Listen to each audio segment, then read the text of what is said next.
We imagine a future, and our imaginings horrify us.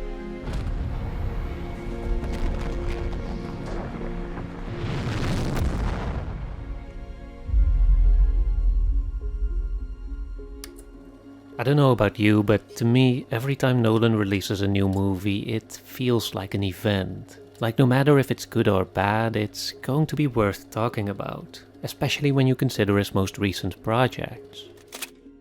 So we laid the foundations, then we covered the breakout years, the movies that not only made Nolan a mainstream phenomenon, but that also cemented his identity as a filmmaker. At this point, everyone knows what a Nolan movie is, and what to expect from it.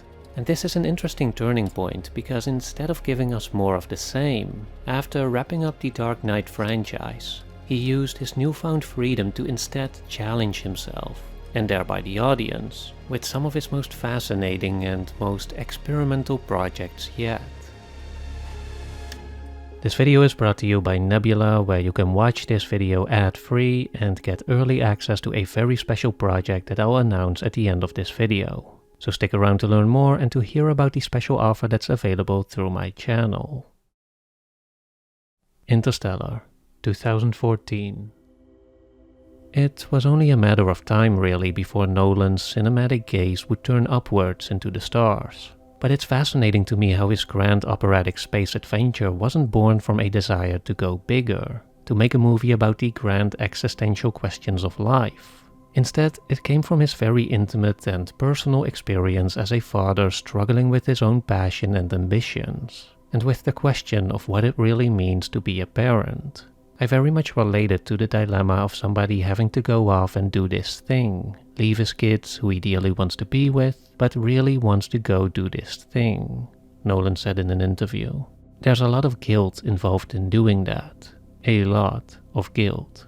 What he was essentially experiencing was the melancholy of time dilation, the melancholy of being away from home only to come back and see it changed. The melancholy of feeling like you're losing your grip on the passage of time. And on yourself too, for as Hans Zimmer once pointed out in a conversation with Nolan, once your children are born, you can never look at yourself through your own eyes anymore. You always look at yourself through their eyes.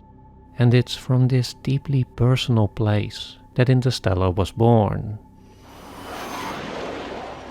Initial reactions from critics were somewhat mixed. And if you go into online movie spaces, it still feels like Interstellar is sometimes treated as the ugly duckling in Nolan's filmography. I've seen people argue that there are too many plot holes, that it's too long, too corny, too self-serious, and just overall too messy. But at the same time, I also know many people, especially outside of such spaces, friends who just watch movies casually without really engaging with them beyond that. They're not on movie Reddit or film Twitter, and they certainly don't watch videos like these. And I always found it remarkable how many of them would name Interstellar as their favorite movie. Not their favorite Nolan movie, their favorite movie, period. I find it remarkable not just because Interstellar is, by Nolan standards, arguably his most sentimental movie, but also because it's almost completely non-violent. I guess there is that little brawl between Cooper and Dr. Mann, but I wouldn't say that really counts as a genuine fight scene.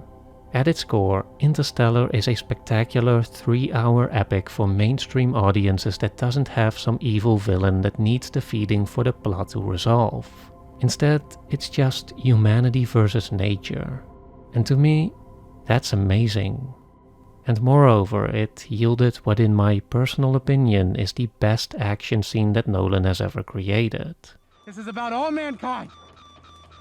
There is a moment. At what is probably the most suspenseful moment of the movie, Dr. Mann has accidentally blown himself out of the airlock to leave the Endurance spiraling towards destruction, which prompts Cooper into a desperate attempt to dock the ship and salvage what's left of their mission. Besides being a compelling sequence in its own right, with clear stakes, fantastic music, and a wonderful sense of progression, I think the real reason why the scene is so beloved is because it's also so dense with meaning, and because it, in many ways, captures the very essence of what Interstellar is really about. As the camera pulls back to reveal the vast cosmic background, we are reminded that to this infinite expanse of time and space, this puny starship spiraling towards destruction means absolutely nothing. And yet, to us, it means everything. We know that Cooper's mission is the last one, and that the Endurance is vital to its completion, and so there's a clear sense that if it dies, humanity dies. All hope condensed into a singular object, one that, once critically endangered, also reveals who we truly are. Because even though all rational calculations, coming here in the form of an AI robot, deem it impossible, Cooper attempts to dock anyways. Why? It's not because he made his own reasonable assessment. He doesn't believe that his daring maneuver might work. It's because he knows that it has to. And ultimately, that's the only real deciding factor. Basically, Cooper demonstrates how we are perfectly rational until we're not. At this point, it's becoming quite a familiar observation in Nolan's storytelling, the idea that when we are engaged with the things that truly matter, that truly strike us on that existential level, that's when we reveal our true driving forces. Not logic or reason, but conviction and belief. Not calculated action, but a leap of faith. But still, I think this might be the best scene to show how there is something undeniably beautiful about this distinctively human quality. To be confronted with the quote-unquote factual reality of being surrounded by indifferent nothingness galaxies away from a dying home, of being faced with an impossible task, with certain death basically, and still have to be something within us that enables us to face this ultimate despair, this overwhelming imposition of our cosmic insignificance. And the answer, no.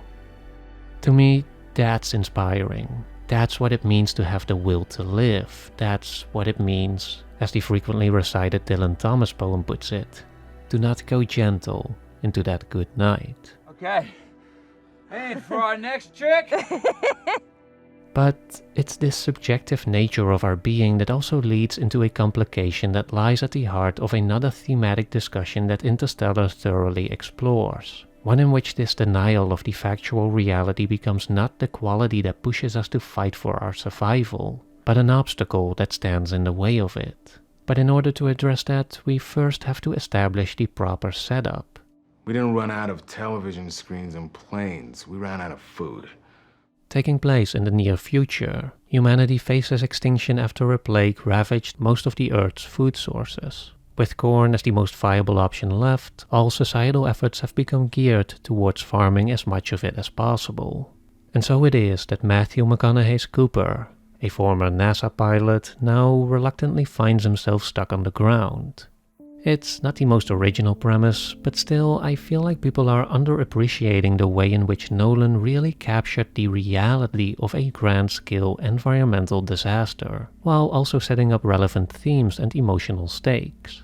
Because although the apocalyptic plague is clearly presented for what it is, a global extinction-level event, there are no dramatic news reports, no cities on fire, no sweeping shots of a world in chaos and despair. Instead, Nolan keeps our focus on Cooper and his family, and on the everyday lives of the people around them.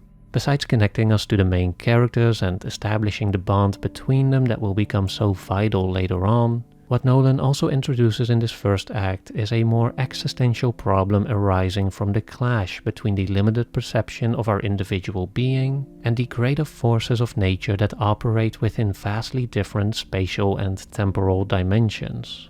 Because that's the thing about the kind of environmental catastrophes we see in Interstellar, the ones that really invoke large-scale systemic changes to a global ecosystem. They don't really present themselves in a form that we can directly comprehend. They don't confront us in these clear and sudden upheavals that we can instinctively react to. No, from the limited perspective of a human being, they are slow, really, really slow, to the point of being imperceptible. As Interstellar shows us, we can see localized effects of it. A sandstorm, a failed plot of crops. But the actual apocalypse, the all-encompassing event that started years before the beginning of the movie and that will take decades more, perhaps even longer, to fully complete itself, that we cannot directly face. And this, understandably, leads to some serious issues regarding the struggle for our survival. As the first act of Interstellar shows us, we're very adaptive, decisive, and resourceful when it comes to sudden events and immediate dangers. But when it comes to problems like climate change, or in this case, the blight that is slowly dooming humanity, we still don't seem to be able to truly wrap our heads around it, let alone take meaningful action towards it. This is why we don't see people in a state of panic, but just see them going about their everyday lives, sweeping dust, working the farm, going to school, ball games, and so on. The apocalypse is simply happening too slowly. It doesn't appear to us as a concrete event that triggers our survival instinct, but quietly seeps into what we perceive as the status quo, as the normal state of things. In other words, it's just not happening fast enough for people to truly grasp the severity of their situation. Again, they see the localized consequences, but those are relatively easy to mitigate in our minds. Dust storms are becoming more frequent, just put the plates upside down to keep them clean. Stay indoors a bit longer. Had another crop fail, no worries, next year we'll just work the neighbor's ground. It is essentially another form of time dilation, a disconnect between how we are wired, how we perceive the world, and how that world actually functions. The question then, as Nolan seems to wonder, is can the two be reconciled? For as Dr. Mann later points out, these limitations to our individual perception also seem to limit our more collective survival instinct. Evolution has yet to transcend that simple barrier. We can care deeply, selflessly, about those we know, but that empathy rarely extends beyond our line of sight. In fact, pretty much every character around Cooper echoes this conflict in some way or another. There's Dr. Brand, who says we must think not as individuals but as a species. There's Doyle, who argues you can't just think about your family, you have to think bigger than that. And there's Amelia, who informs Cooper, You might have to decide between seeing your children again and the future of the human race. In other words, the question is, can we take this wonderful survival instinct of ours that pushes us when all else fails, and apply it to solve macro-level conflicts, to ensure the survival not just of ourselves and those we care about, but also of humanity as a whole? Or do we have to sacrifice one for the other? Do we have to contradict our natural instincts that prompt us to protect our own, in order to achieve that sort of transcendental overview from which we can serve humanity in general? The answer, as Interstellar seems to propose, is yes and no. It's complicated. We used to look up in the sky and wonder at our place in the stars. Now we just look down and worry about our place in the dirt. As Cooper laments humanity for having assumed this rather defeatist attitude towards its own steady decline, he somewhat indirectly points out an important element that has always been of great value to our more general survival instinct, and that is our capacity to envision the future, and subsequently to act towards that which initially only exists in the imagination, whether it's something concrete like the possibility of new habitable worlds, or something more abstract like undiscovered knowledge that we believe we can use to our benefit. To Cooper and to the remnants of NASA he later encounters, this quality that drives us to innovate, to expand and progress is not just a luxury that we can choose to indulge in, but is in fact essential to our survival. It's like we've forgotten who we are, Tom.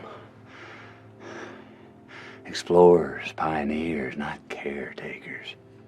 But at the same time, it is also a quality that doesn't necessarily come natural. Because as Nolan's fatherhood had taught him, and as we also see reflected in the state of humanity in that first act of Interstellar, to look into the future also means to look at our mortality, to face the unrelenting passage of time, and to become aware of our own unchanging movement within it, which makes it understandable that there's also a part of us that rather looks away from the future altogether, that tries to avoid what's coming by fixating on the past, even as that past is slowly fading away. Make him stay, Merv. Don't let me leave, Merv. But as we see at the very end of the movie, where humanity has escaped the apocalypse and yet still seems to hang on to some idea of how things used to be, even when the future doesn't look bleak, we are still inclined to linger in the familiar, to settle into some kind of existential comfort, something that we know, and therefore risk becoming complacent again, turning a blind eye again to new threats and future dangers. I don't care much for this, pretending we're back where we started. What Nolan seems to emphasize here is that progress, that the envisioning of and the acting towards the future, is not some one-time necessity in the face of catastrophe, but a constant negotiation within any given society, something that we have to keep reminding ourselves of. In this sense, there is an argument to be made, as the movie quite unambiguously does, that we do have to contradict ourselves, that we have to make an active effort to overcome our natural tendency to avoid the future, and to become complacent in our own mental refuges that prevent us from acting not just in our own best interest, but also in the interest of humanity in general.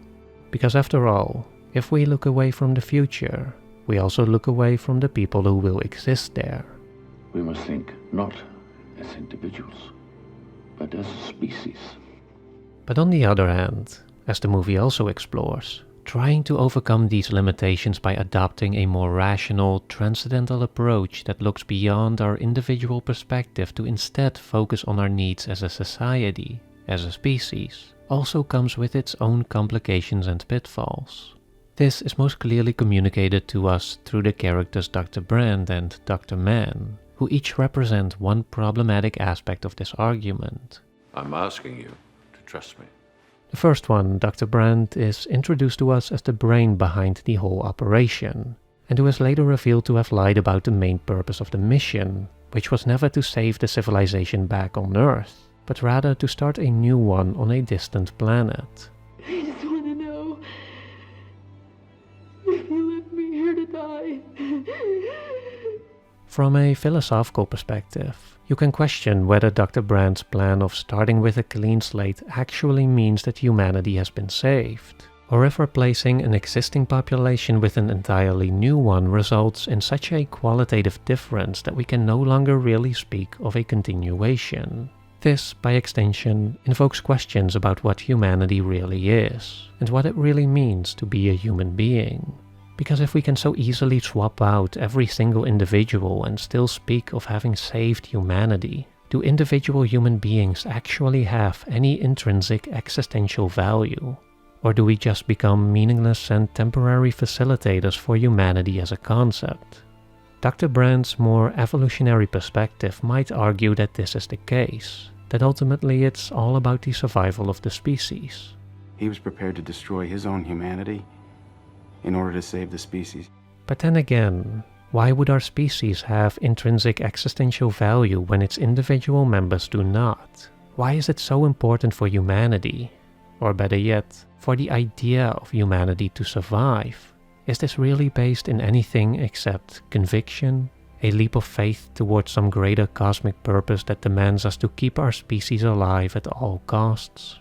And if so, should we then not examine this assumption instead of unreflectively adopt it? Especially when, as we see with Dr. Brand, this fixation on humanity detaches us so completely from actual human beings that we become, somewhat ironically, inhumane.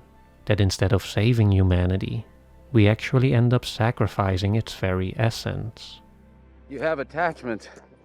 Even without a family, I can promise you that yearning to be with other people is powerful. It's not to be taken lightly. The other side of the argument against dismissing our individuality to focus solely on our species is represented by Dr. Mann. In him, we find not so much a philosophical problem, but more of a psychological one. Though he supposedly was the best of all of us, the brave and remarkable leader of the first Lazarus missions. Once we actually get to meet him, it is revealed that he too is a liar, a coward whose transcendental dedication to humanity was merely a facade, even to himself, because, as he later admits, he never truly considered the possibility that his planet wasn't the one. And so, what we see here is a denial of humanity that, as we saw before, also allowed for the denial of mortality, but only for so long. And I resisted the temptation for years.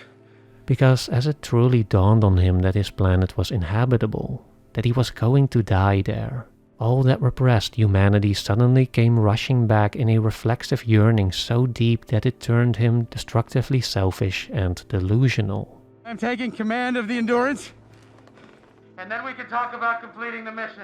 In other words, what Dr. Mann demonstrates is that even though we might genuinely try to sacrifice our own humanity for the greater good, there are inner dynamics and driving forces there that we can never fully sever ourselves from, and that might actually become more powerful the more we try to repress them. Pray you never learned just how good it can be to see another face. So, to summarize, Interstellar poses a complicated existential issue, because on the one hand, our limited perspectives as individual and mortal human beings put us at risk of not being able to properly address temporal movements that operate beyond our limited perception of time, and therefore to act in the best interest of humanity in general. But on the other hand, it seems we cannot truly overcome these limitations either, not without putting ourselves at risk of becoming cruel, self-delusional, and just altogether disconnected from any real sense of humanity. It seems like an impossible paradox, and it probably is, but Nolan dares to propose an answer anyways, and that answer, as cheesy as it sounds, is love. Love isn't something we invented, it's observable, powerful. It has to mean something.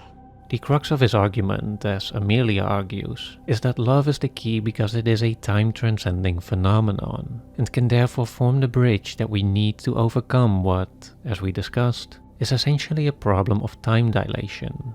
And indeed, it seems Amelia has proven right in the end, as Cooper breaks our known dimensions to send a message back in time to Murph, who, in her own way, makes a time-transcending move as it's her love for her father that, against all logic or reason, ultimately draws her back to her old room to find his message and save humanity. Now, we're still a little ways from having to completely break our heads over non-linear causalities, but for now the actual transcending of time, and specifically the transcending of time as a quality of love, I think is mostly meant to be taken metaphorically. Because, narratively speaking, Murph having a hunch that the solution to an impossible scientific formula somehow lies in her childhood bedroom is obviously a bit silly. But metaphorically, it does contain an interesting twist in which the answer to humanity's future actually lies in the past, in that which had been left behind, in the very thing that Dr. Brandt had mistakenly written off as a necessary sacrifice. In this sense, the past doesn't just refer to a temporal dimension, but also to the culmination of our humanity, to all the attachments, values, and beliefs that made us who we are, and that gives us the will and the conscience we need to keep pushing forward. And so, even though leaning on the past can result in a sort of willful ignorance that closes us off to the future, it can also be the key that opens us up to it. This brings us back to the fatherhood metaphor, and the more personal experiences that Nolan based his Interstellar story on. Because when Cooper is being lectured about having to think not just about his own family but about everyone else's, he insists he is doing both. I am thinking about my family and millions of other families. And in hindsight, he was right. In fact, it's precisely because he was thinking of his own children that he was able to act in the interest of everyone else's. What Cooper demonstrates over the course of the story is that Dr. Mann too was mistaken, that we don't need to sacrifice our own attachments in order to serve humanity as a whole. Quite the opposite, in fact. It's only by deeply connecting ourselves to other human beings that we can truly begin to see through their eyes, that we can truly begin to envision the future of those beyond ourselves, not in an intellectual way, but in an emotional one, which, as we saw in Inception, is the one that matters most, the one that can truly transform us. And so, to put it simply, it's precisely because Cooper cares so deeply for his children that he can care so deeply about their future too, and by extension, that he has the capacity that he can harness that time-transcending quality to act towards the future of all of humanity. Love is the one thing we're capable of perceiving that transcends dimensions of time and space. Maybe we should trust that, even if we can't understand it yet. As Amelia kind of awkwardly makes her case for love being the real answer to a question that we've always been approaching from a place of theory and reason, it's hard not to feel like Nolan was struggling a bit to fully bring his thesis together. This might also have been in part because at this point, he had been praised so highly for the intellectual prowess of his work that now, as Tom Schoen put it, Nolan found himself in the curious position of asking his Interstellar audience to think a little bit less.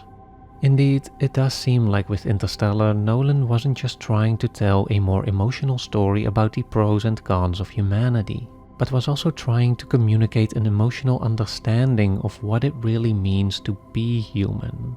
He once described the movie as a ghost story, a story about what it really means to create bonds that affect us far beyond and long after the initial tie has been severed, that haunt us from beyond our material reality, and that shape us through their presence, as well as through their absence. I would have never thought I'd quote the great Mr. Fred Rogers in a Nolan movie analysis, but when it comes to Interstellar, I think he perhaps best captured the essence of its ultimate message when he said, "Love is at the root of everything. All learning, all parenting, all relationships. Love or the lack of it." Maybe it means something more, something we can't yet understand. Maybe it's some evidence, some artifact of a higher dimension that we can't consciously perceive. To fully bring Nolan's interstellar journey full circle, we have to briefly discuss the bulk beings, the mysterious higher life forms that appear to have been guiding humanity by opening up the wormhole and building the Tesseract for Cooper. Unlike in 2001: A Space Odyssey, in which the questions surrounding the unknown guiding hand are a central element to the story, Nolan puts his mystery box more in the background and doesn't really bring it up again until Cooper enters the black hole, where it is almost immediately resolved without any real ambiguity as Cooper proclaims they are future human beings who have evolved past the 4 dimensions. Now, this whole section has been criticized for containing way too much exposition, and I can definitely understand that sentiment. When I first saw Cooper crossing that event horizon and knew Nolan was about to break all dimensions of time and space, I was riveted. It just felt like such an important moment, not just for the story but also from a broader filmmaking perspective. After the amazing visuals we'd already seen, how was he going to present to us the sublime wonder of the incomprehensible? Were we finally going to get a worthy successor to Kubrick's Stargate sequence?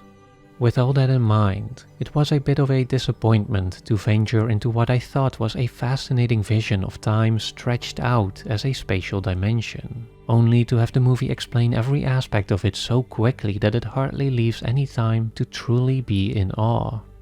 I understand that some exposition has to happen here. Cooper has to have the crucial data translated into Morse so he can send it to Murph, which demands the explaining of at least some aspects of the Tesseract.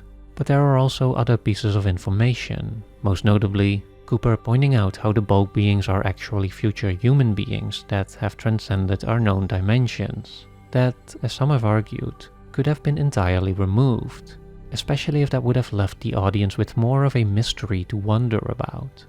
Part of me agrees, but I think I also understand why Nolan wanted to resolve the mystery rather than leave it open. I still believe he could have saved the reveal for later, like when Cooper is safe and sound and reflecting back on the journey. But anyways, I think Nolan wanted to emphasize, with absolute clarity, that in the long term, humanity will be fine, and more than that there's a greater destiny for us that still lies ahead. I want to know where we are, where we're going. There is a subtle yet significant feeling of existential optimism at the heart of Interstellar, one that we'll see again in both Dunkirk and Tenet, but which I think is most explicitly established here, not just through the revelation of the bulk beings, but also just by the way the entire story is presented to us. For even at the very beginning, humanity's impending doom is introduced to us by these documentary-style talking heads. Or in other words, it's presented to us as history, as a past event that the newer generation, the audience of this documentary, can no longer directly relate to. It already shows, within the first few minutes, that things will turn out okay. After all, people who look back and talk about hardship in this fashion are usually the ones who came out of it on the other end, who made it through what at the time felt like an impossible obstacle, an end of history moment, but which, from the vantage point of a higher perspective, was just another chapter in a story that is far from over.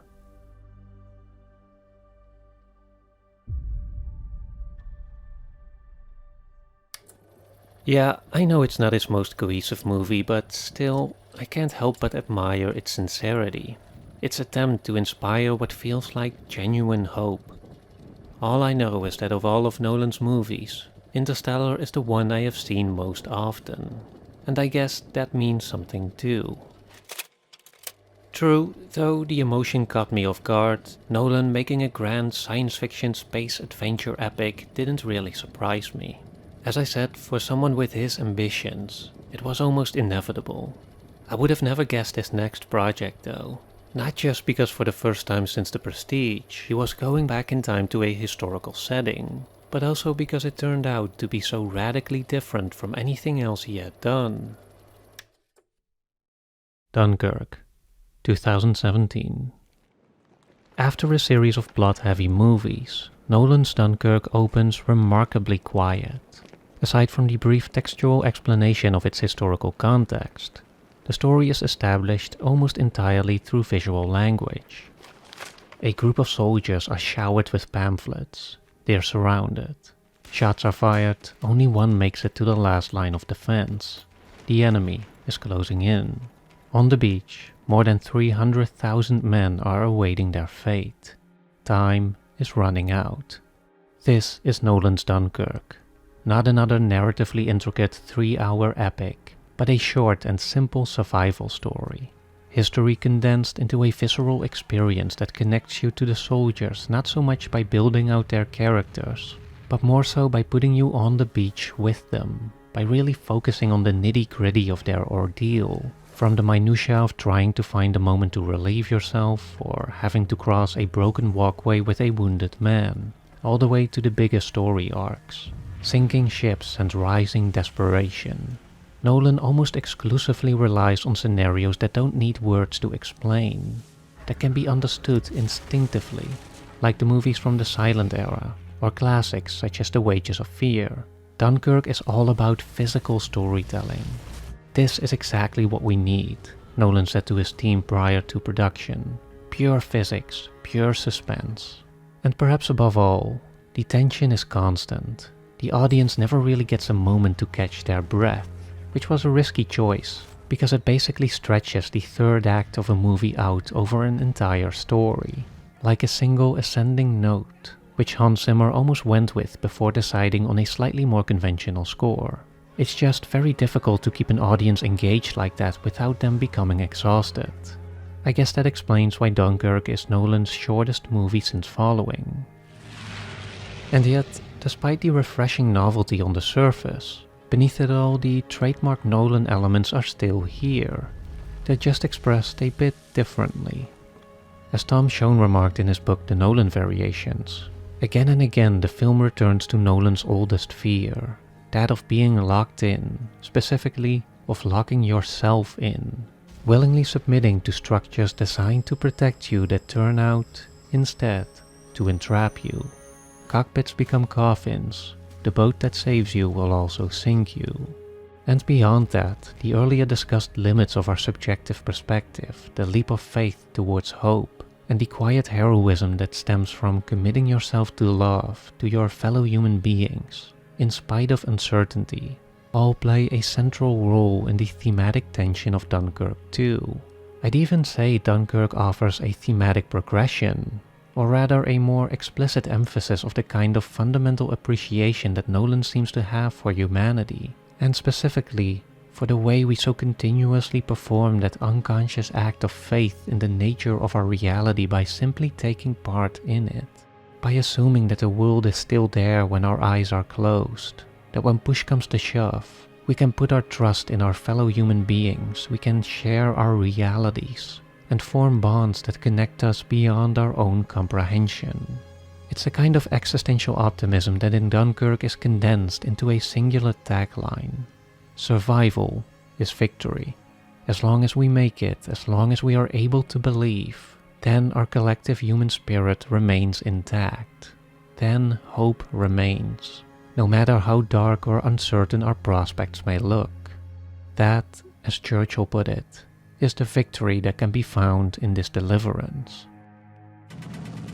Besides retreading familiar grounds thematically, Nolan also found a way to creatively play around with time to dictate the rhythm of his narrative. In Dunkirk there are 3 separate storylines to follow. One that takes place on the beach, one that takes place on the sea, and one that takes place in the air, with each spanning a time frame of, respectively, 1 week, 1 day, and 1 hour. And so, in order to avoid having the first 80% or so of the movie be about the soldiers on the beach, with the boats and planes not coming in until the very end, Nolan opted to intercut between the different timelines to balance out the temporal dissonance. The result allowed him to work in some interesting twists, most notably one in which the shell-shocked survivor that's picked up by the civilian boat is later shown again as he was prior to his traumatic event, which we then regard with the dread of knowing how one cruel twist of fate is about to send him spiraling, and which tragically emphasizes how these broken souls that so many people encountered during and after the war weren't always so, and that war indeed can bring down even the best of us. More generally, I think the intercutting between timelines in Dunkirk works quite well when the gap between moments is still significant, when it really allows for that subversion of information. But as the movie goes on and the timelines begin to converge, these gaps become increasingly smaller, making the time jumps feel less meaningful, and sometimes even a bit confusing. Because as great as Dunkirk's visual storytelling is, for me it also highlighted an issue that had been bothering me in Nolan's previous works, but which I was never quite able to articulate. For as much as I love Nolan's movies and appreciate his growth over the years, I've always felt there was something a little bit off about his presentation that I couldn't quite put into words. I would just describe it as the Nolan clunkiness, just these vaguely awkward moments or weird edits that you can find throughout his filmography, like small disturbances in what should have been a seamless flow. I always figured it was the result of his economic approach that I talked about all the way back in my discussion on Following, that it's the result of Nolan just not shooting as much coverage as other directors, and therefore having less flexibility in post-production. But after Dunkirk, I think it's more than that. Basically, I think Nolan has a punctuation problem, meaning that he's not great at using the right marks, the cinematic equivalents of periods, commas, spaces, and so on, to properly and clearly convey what he wants to communicate through his images. To illustrate, take this moment where Nolan wants to emphasize what the character on the right is about to say, but visually speaking, the cut from the 2-shot to the single barely puts any extra emphasis on it. Though this example is but a small one, there are more significant instances in which Nolan either underemphasizes more important information, or overemphasizes less important information, which is by no means a deal-breaker for any of his movies, but which nevertheless results in a somewhat strenuous movie-watching experience. You can see it most clearly in the more moment-to-moment editing.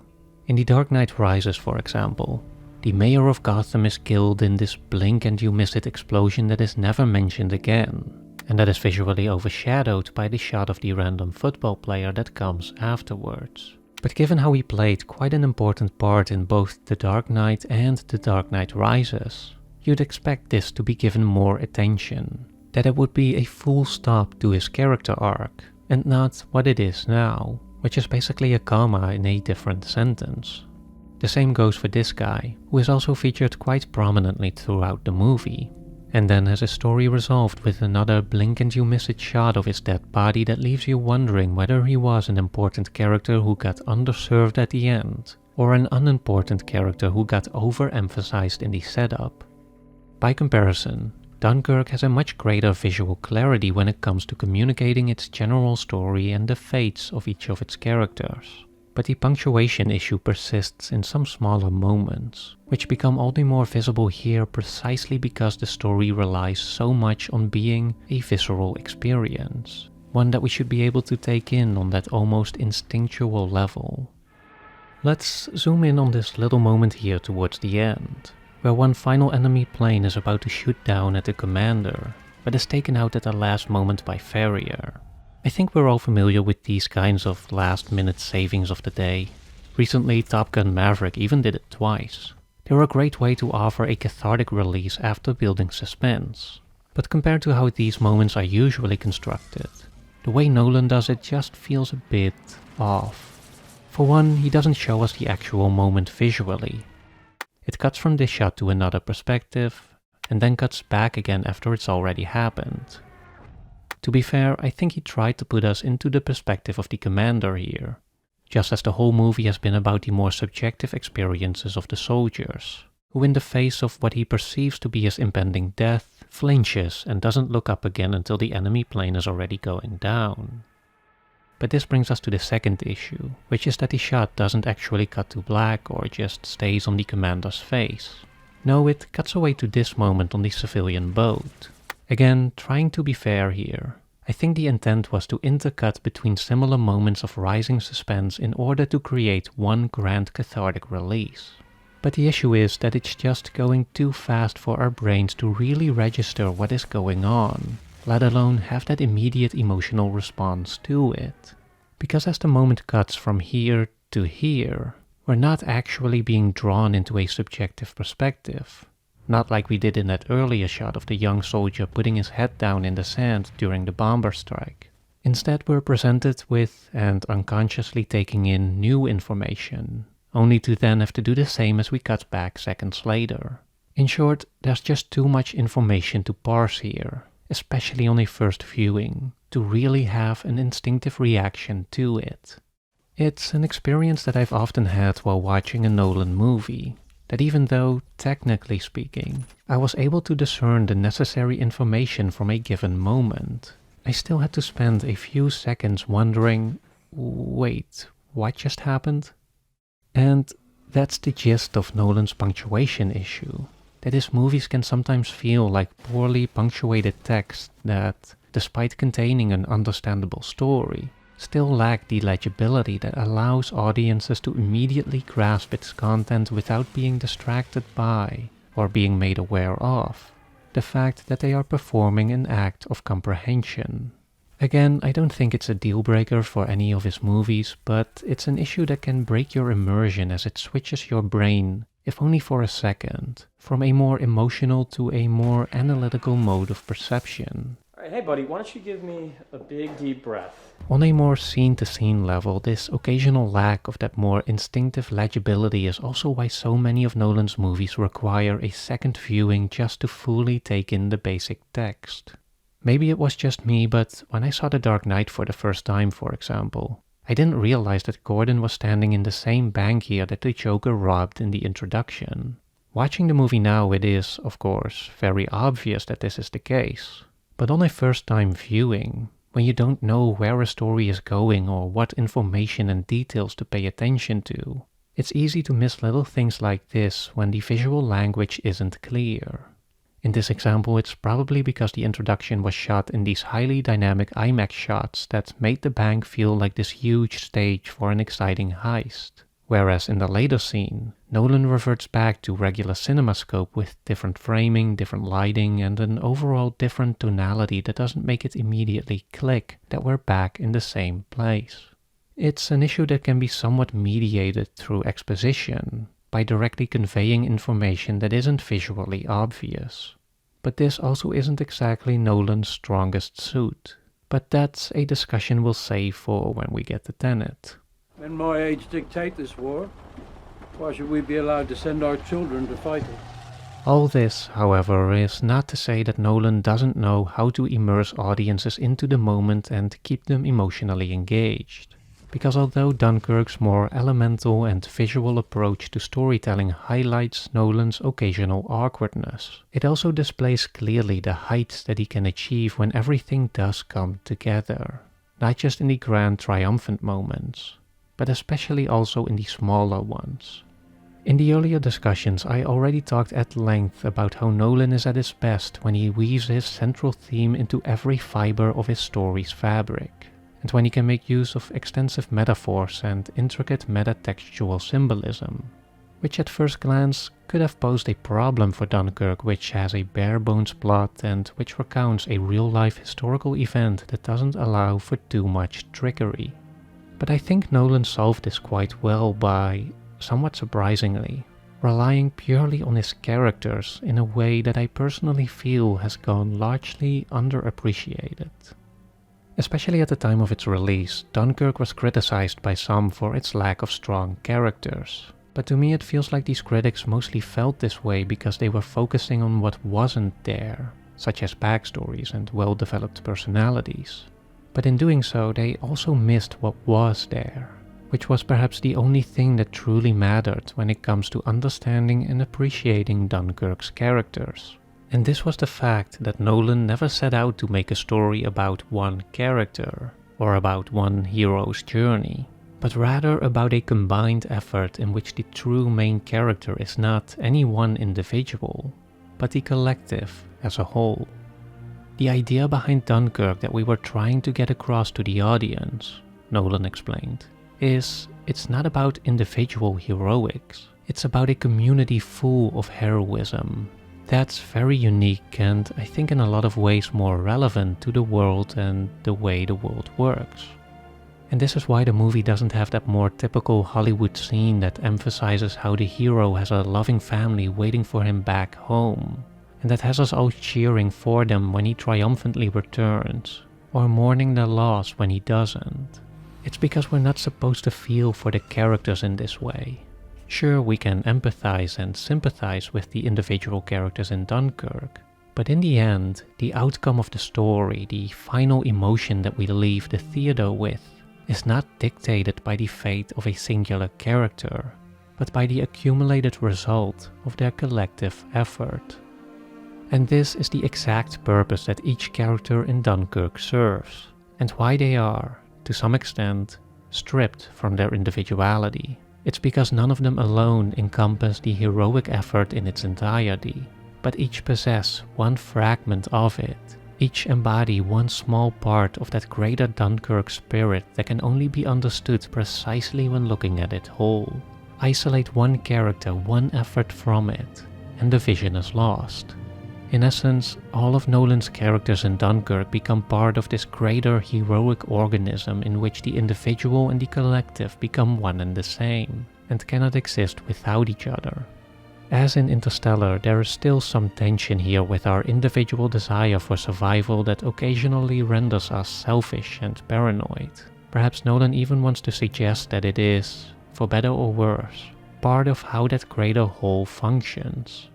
But by and large, it's in all those little moments, in all those individuals who commit themselves to the best of their abilities, that we find the beating heart of what will end up being the decisive effort towards the collective victory.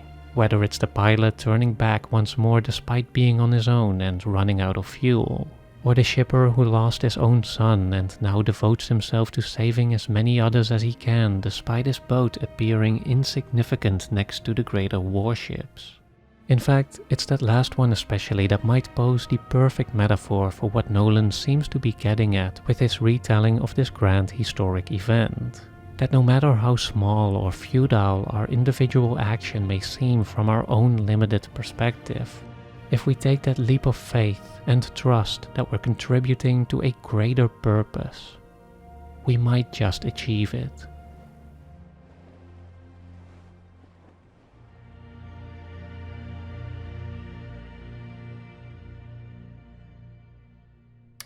Okay, last but not least.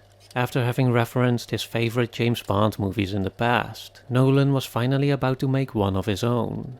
Well, sort of, because it wouldn't be a true Nolan movie if it didn't have some kind of unique twist. And what a twist it is. Yeah, I'm like 80% sure this entire movie only exists because Nolan thought reverse imagery looked cool and wanted to play around with it. And for some reason they gave him $200 million to do exactly that. What a time to be alive. All jokes aside though, it's also a movie that, thematically speaking, paves the way for Oppenheimer in an unexpected and strangely fascinating way. Tenet, 2020. It's hard to believe it's been about 3 years already since Nolan released Tenet, mostly because I'm still not sure how I feel about it. Tenet is a movie that, on first viewing, both disappointed and intrigued me. I found it confusing in ways that a movie should not be confusing, very heavy on needless convoluted plotting, and filled with poorly punctuated exposition, which, especially after the refreshingly visceral Dunkirk, felt like Nolan was falling back into old patterns. But at the same time, I also thought John David Washington brought an exhilarating sense of physicality to the action. Robert Pattinson was great too, I loved the soundtrack, and it just had a strange appeal that I didn't fully understand, and which had me coming back again and again, as if each time I was hoping to discover the right key to truly unlock this enigmatic movie. At first I simply believed one more viewing would have me better understand the dynamics of time inversion, which would result in everything else falling into place as well. Then I was hoping to discover some answers to lingering questions that would surely give me a clear picture. Why was the protagonist nameless? What was the deal with Arepo? And with all the philosophizing? Then I thought, maybe this isn't the right approach. Another viewing then, in which I don't try to make sense of it and just appreciate the vibes, the atmosphere. Actually, no, there are just too many distractions here. Too many intellectual appeals and explicit expressions of thematic content to truly turn my brain off. One more than to find that definitive flaw, find the right articulation for why Tenet just doesn't come together into one cohesive whole. But alas, just as I cannot decisively love the movie, so too am I unable to decisively disregard it. What I can do then is to try and shed some light on what Nolan was trying to do, trying to say with this movie, and how these ambitions resulted in a somewhat contradictory experience that had me watching Tenet over and over again, with each additional viewing having me appreciate the movie a bit more, then a bit less, then a bit more again, and so on. Let's start with the central gimmick, the concept of time inversion. Unlike in Inception, which dropped you into the thick of it right away, and which centered its entire plot around teaching the audience the nitty-gritty of dream heisting. In Tenet, things take a lot longer to get going. Aside from a brief introduction in the prologue and one short expositional scene, the actual time inversion isn't truly shown off until the Freeport sequence, and arguably isn't truly engaged with until the protagonist inverts himself about 90 minutes or so into the movie, which to me is where it felt like the story finally kicked into gear. In hindsight, it makes sense from a structural perspective that the movie would save its big inversion for the midpoint because it turns the entire story into one big palindrome as characters are now re-experiencing the same events in reverse chronological order until they end up right back at the beginning, which I guess is the whole crux of the concept. This whole operation's a temporal pincer. It's almost a shame the movie wasn't able to more explicitly intertwine its opening sequence with its final climax to really bring the palindrome full circle in visual terms, instead of having to tell the audience through exposition that these separate events are actually taking place simultaneously. But I digress. The point here is that by delaying its central concept for so long, my first viewing of Tenet had me feeling something which I don't often experience in a Nolan movie, which is boredom. Because aside from not really doing anything interesting with time inversion in the first act, there didn't seem to be anything else in this first hour or so that truly grabbed my attention, let alone got me to care about what was going on. It was just lots and lots of information, with very little of it contributing to either a strong emotional hook or an interesting thematic question. This brings us back to that punctuation problem that we talked about in this section on Dunkirk. That occasional unclarity in Nolan's communication, which is not just an issue in his visual presentation, but also in his exposition, where he doesn't always seem to be able to differentiate between important and non-important information, which in turn can lead to this kind of plotting where it feels like a lot is going on, but where it somehow still feels like very little is actually being communicated. The best example in Tenet to illustrate this issue, I think, is the build-up towards the Freeport sequence. Narratively speaking, there's only one thing that has to happen here, which is that the protagonist has to find some clue or reason to break into the Freeport where he can then discover the turnstiles, the time inversion machine, and progress the story. It's a bit of a simplification, but for the sake of argument, that's basically it. In cases like this, it's perfectly fine to use narrative shortcuts, to use a relatively simple excuse to bridge the gap between A and B as quickly and unobtrusively as possible. In The Dark Knight, for example, the entire parade sequence is set up by just a few seconds of Batman standing on top of a tower listening to phone calls. There's no further complication or elaboration. He just gets the clue he needs for the plot to move forward, and that's enough. We don't need anything more than that, because in this case, Batman doing extensive detective stuff isn't the story we're invested in. Instead, we're anticipating if the Joker will deliver on his earlier made promise to assassinate the mayor. That's all we care about at this point in the story, and where we want to get to as quickly as possible. Tenet has moments like this too. The introduction of Neil, for example, happens because of one quick phone call, and in the context of the scene, that too is enough. Because the main focus point here is not the finding of a partner, but the breaking into a highly secured fortress. In fact, as a side note, the movie can largely skip over Neil's origins because in the full context of the story, in which we come to learn that it was the protagonist himself who would go on to found Tenet and set everything in motion, we can fill in the additional information for ourselves retroactively anyways. The point is that good punctuation discriminates between the parts of a story that truly matter and therefore deserve more attention, and the parts that matter less, the connective tissue that can be pushed to the background to keep the audience's attention where it should be. And this, I feel, is exactly what went wrong in the build-up to the Freeport sequence, which in part is what made the first act of Tenet feel like kind of a drag to me. Because to get the protagonist into the Freeport, we are presented with this setup in which the protagonist first has to win the trust of the wife of the main bad guy Sador. So far so good, a chance to introduce new characters and their relations and motivations and such. But we then get this highly convoluted backstory about Kat, who at some point became close with a mysterious man called Thomas Arapo, who used her to sell a fake painting that Sador is now using as leverage over her, and which the protagonist has to steal back for her from, there it is, the Freeport. The whole premise is even more contentious as the protagonist, after failing to steal the painting, would later go on to find a different angle to get closer to his target anyways. But even without that, it feels like there's just so much information here to serve very little movement in the actual story. There has been some fan speculation that Arapo is actually more relevant than he seems, but if that were the case, this really should have been communicated clearer. And if not, I don't think he should have been there to begin with.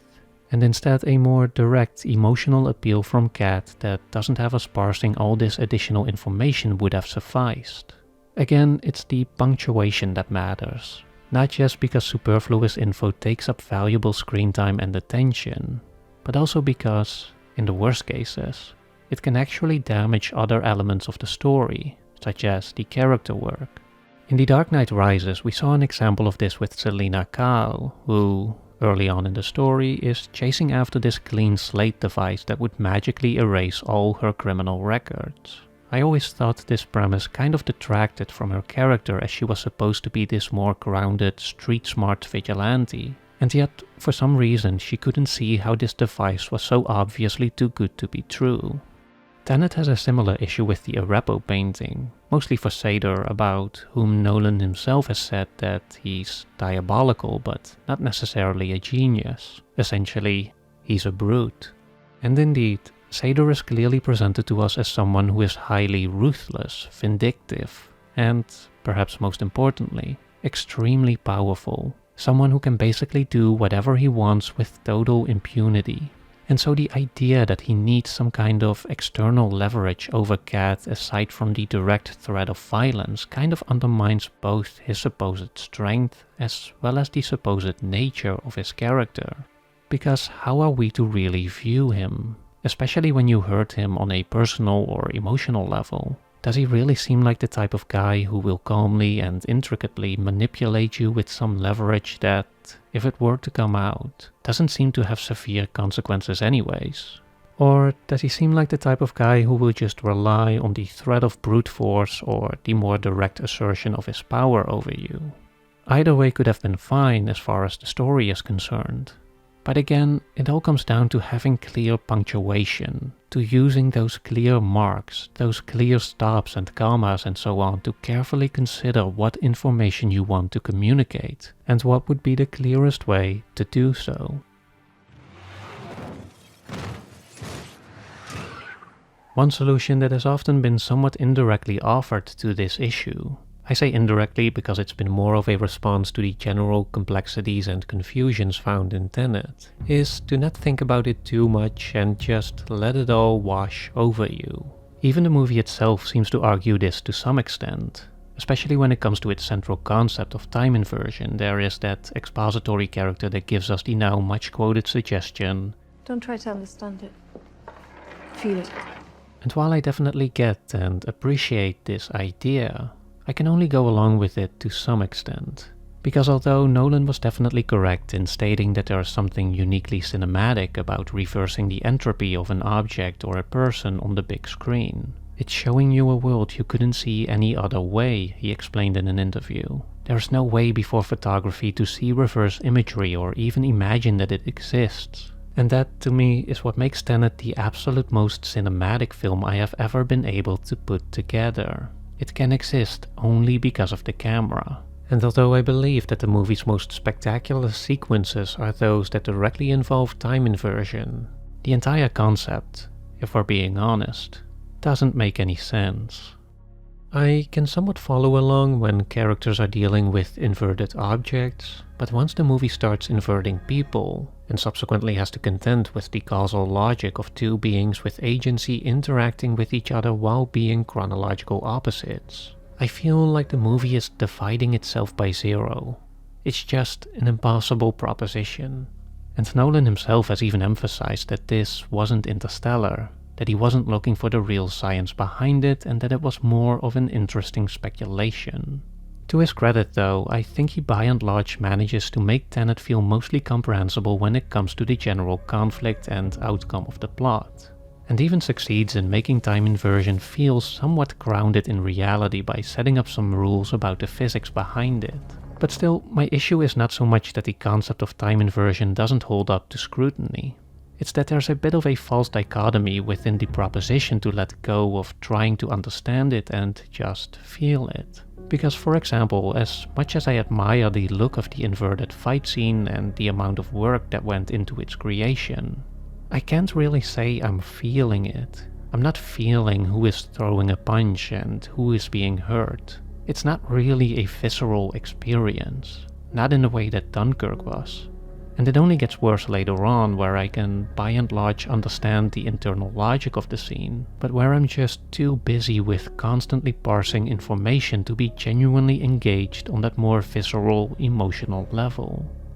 On the other hand, however, maybe all this is missing the point of how Tenet should be experienced.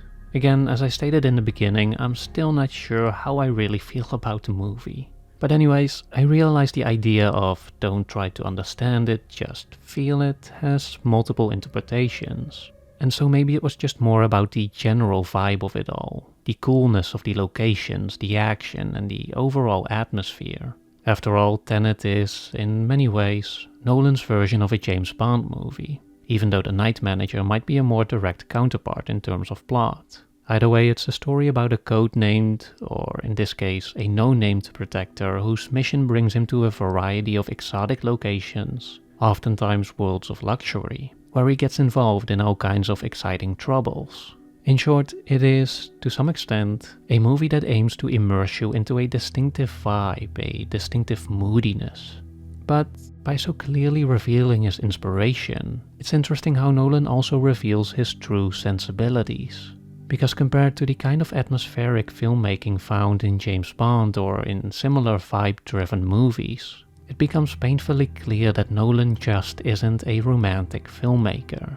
Though he brings us to some beautiful locations, his presentation remains efficient. The camera doesn't linger, it doesn't indulge itself in the surrounding atmosphere, nor does it create any real atmospheric character moments. You know, those moody moments where they stare contemplatively into the distance, or longingly into each other's eyes. Even when the protagonist is explicitly told he has to get a more expensive suit before crossing the threshold into the high life, there is nothing really in the visual language to emphasize the transition. There's no moment like this one, for example.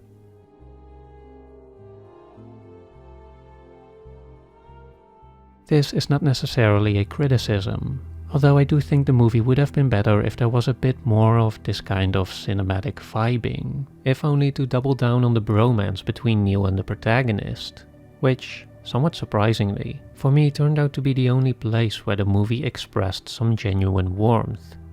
But aside from that, the point is that Tenet reveals how Nolan's cinematic sensibilities simply lie elsewhere. Because I do believe Tenet has a distinct vibe, that it has a clear sense of atmosphere, but it's not found in quaint Italian villages or luxury buildings. It's not found in a kind of soulful moodiness. No, I think the essence to Nolan's vibe is found in the more brutalist depictions of concrete, of rustic dockyards, sterile freeports, and ocean-based wind farms against grey skies. This, to me, feels more like his true aesthetic. Not the high-end environments that go on postcards, but the more secret worlds that lie hidden in the periphery, which do not just contain their own mysterious sense of beauty, but more than that.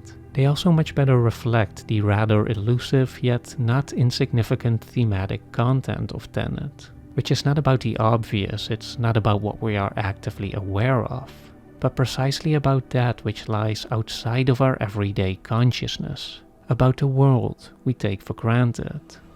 We're the people saving the world from what might have been. Well, we'll never know what could have happened. And even if they did, they wouldn't care. Because no one cares about the bomb that didn't go off. Only the one that did. The actual main plot of Tenet revolves around this formula that can invert time not just for individual objects or persons, but for the world in its entirety.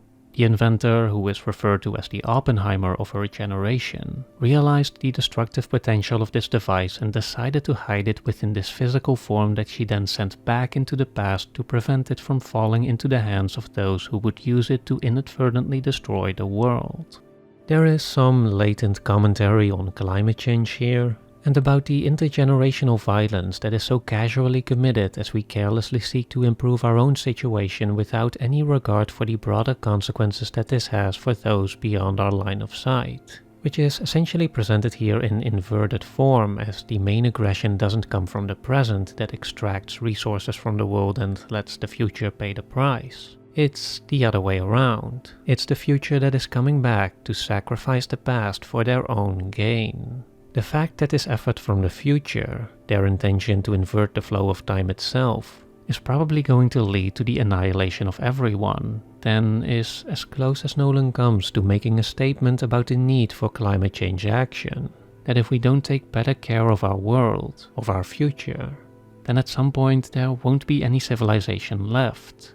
And without anyone to remember us, to keep our past and our humanity alive, we would essentially erase ourselves too. She devises a method for inverting the world, but becomes convinced that by destroying us, they're destroying themselves. The grandfather paradox. The most explicit thematic essence of Tenet, however, isn't found in these more situational circumstances, but rather in the means that are being chased after to change them, in the nature and consequences of knowledge for the progression of our society and our humanity.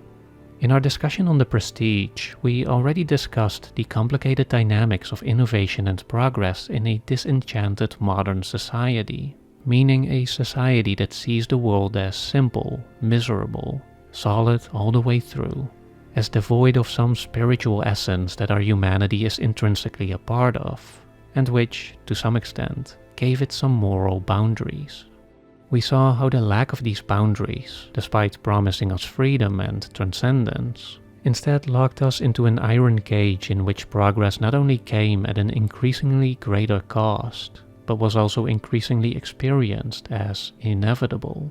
This is a crucial element in the story of Oppenheimer, that obsession to keep innovating, to keep progressing, not because we genuinely desire or need innovation, but because we fear, or just simply assume, that if we don't do it, then someone else will, and that if it's going to happen anyways, then better to have it be us than our enemies. And so, with that context in mind, I find it fascinating that Tenet, as the movie preceding Oppenheimer, basically explores the question of whether or not we are truly helpless in this seemingly inescapable cycle, whether or not these forces of progress are truly outside of our control, or if it is possible, on a collective societal level, to unlearn something, to willingly refrain from crossing into certain territories, to willingly give ourselves boundaries by rejecting knowledge. Because by trying to prevent the formula for time inversion from being brought into existence, what the characters in Tenet are essentially doing, metaphorically speaking that is that they are trying to uninvent the atomic bomb. It brings up some difficult existential questions, because how do we protect ourselves from the harm we cannot even conceive of until it's too late? Because once the seed for an idea is planted, it seems impossible to undo it, to stop it from inevitably growing into being. And so it's a war where, as one of the characters points out, to even know its true nature is to lose. Nolan doesn't offer a definitive answer, not yet at least, but he does invoke us to think about these matters by kind of flipping the premise around. Instead of focusing on the potential harm that could come into our world by changing it, what he does is he asks us to consider what we are safeguarding in the world by keeping it the way that it is, what we are protecting by keeping it the same, and how this rather abstract non-existence of danger is just as much of an achievement, just as much something that is the result of an active effort, as reacting to and avoiding a more concrete danger is, even though we do not tend to recognize it as such.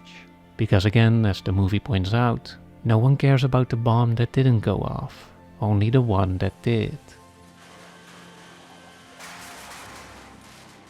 In short, what Nolan seems to be saying here is, pay attention to what we take for granted, and to the mechanisms that allow us to do so, for it is here that we find the true driving force that keeps our society intact, and the true essence of who we really are. I have to believe in a world outside my own mind. I have to believe that my actions still have meaning. Here, one last time, we come back to Nolan's oldest and most recurring theme, the nature of our limited subjective being and how it necessitates the performing of a leap of faith, not in a religious way, but in that unconscious, everyday sense where, when we close our eyes, we assume that the world is still there. In Tenet, this kind of trust in the nature of our reality is explicitly mentioned by Neil, who expresses, on multiple occasions, what's happened, happened, which he explains as being his expression of faith in the mechanics of the world, one that, in this case, is not entirely unfounded, as earlier in the movie, the protagonist remarks that if the future tries to invert time and annihilate reality, doesn't the fact that they're still here, that the world is still here, mean that they already succeeded in preventing the apocalypse? Indeed, at the end, it looks like they did, which is why Neil heads out again, knowing full well that this run is going to be his last. It's because he trusts that the world is good, and because he's committed to keep it that way. This is also why, somewhat inversely, I actually think Sado was a great villain for this story, because he is the exact opposite. He's not just a vindictive brute, he is the absolute embodiment of cynical nihilism, the absolute antithesis of life and of what it means to have faith, to have hope. You don't believe in God, or a future, or anything outside of your own experience. The rest is belief, and I don't have it. Without it, you're not human. This kind of existential optimism, the kind of hope that Tenet argues for, the kind that Neil talks about, the kind that the protagonist more implicitly embodies through his continued commitment to a greater cause, and the kind that Kat learns to embrace along the way, is, however, not something that we're just given. It's something that we ourselves have to actively perform, that we ourselves have to choose to bring into being. As Neil elaborates, It's an expression of faith in the mechanics of the world. It's not an excuse to do nothing. Indeed, as we see throughout the events of Tenet, or better yet, as we see throughout Nolan's filmography as a whole, making that leap of faith takes tremendous courage. The courage to confront our innermost selves, our innermost traumas and fears. The courage to trust people, to place our fate in the hands of others. The courage to commit ourselves to a seemingly desperate cause, to keep pushing when all hope seems to be gone. And the courage to not only do all this once, but over and over, to continuously maintain our awareness of and conscious engagement with those deeper dynamics through which we truly give shape to ourselves and our reality as a whole. This is how, as the protagonist argues, each generation looks out for its own survival. This is what makes us human. It's the bomb that didn't go off. The danger no one knew was real.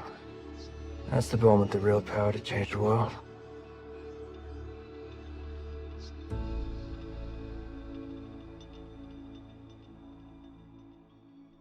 So yeah, that's it. What a fascinating filmography. And above all, I think it's one that, despite having developed a strong and consistent voice, still keeps on surprising, that still keeps innovating itself, which definitely isn't something to take for granted. With Oppenheimer 2, Nolan seems to be going back to a structure that feels reminiscent of Memento, one of his earliest movies, while at the same time also pushing the boundaries by shooting with an entirely new IMAX format and by dabbling with what feels like some highly experimental imagery to tell this story, which according to him is one of the most important ones in human history. Anyways, just a few more days now until the big release. You're going to be there, right? Yeah, I'll be there. In honor of the release of Oppenheimer, my fellow video essayist Thomas Flight and I are hosting a special 3-part series on nuclear cinema for our podcast Cinema of Meaning, which will be the first place where you can hear our thoughts on Nolan's Oppenheimer, and which you can get access to even sooner by following our show on Nebula. Be sure to use my personal link, that's go.nebula.tv/LSOO, to get a nice discount and to start listening or watching right now, for the first episode is already online both in podcast and in video form. Here we dive into movies like Dr. Strangelove and Failsafe, and discuss the politics of the atomic bomb and the philosophy of nuclear deterrence. After that we will venture into more psychological territories and discuss how the trauma from and fear of nuclear weapons gave birth to the now classic movie monster Godzilla. And then in the third and final episode, which will be available on Nebula just a few days after Oppenheimer releases, we will examine Nolan's take on all this in our extensive review of the movie. So again, that's go.nebula.tv/LSOO to be the first to access what will no doubt be a fascinating discussion, and to help us keep the show going, because by supporting Nebula you're also greatly helping the creators who are on there. As you probably already know, Nebula is our creator-owned streaming service, which means that a significant amount of your subscription goes directly to creators like myself. In return, from here on out, in addition to enjoying all my work completely ad and sponsor free, and in addition to getting access to tons of exclusive videos, you will also get to see all my upcoming videos early. For more information and the discount on a yearly subscription, check out my personal page at go.nebula.tv/LSOO. You can also find this link in the description, and I'll see you soon on Nebula.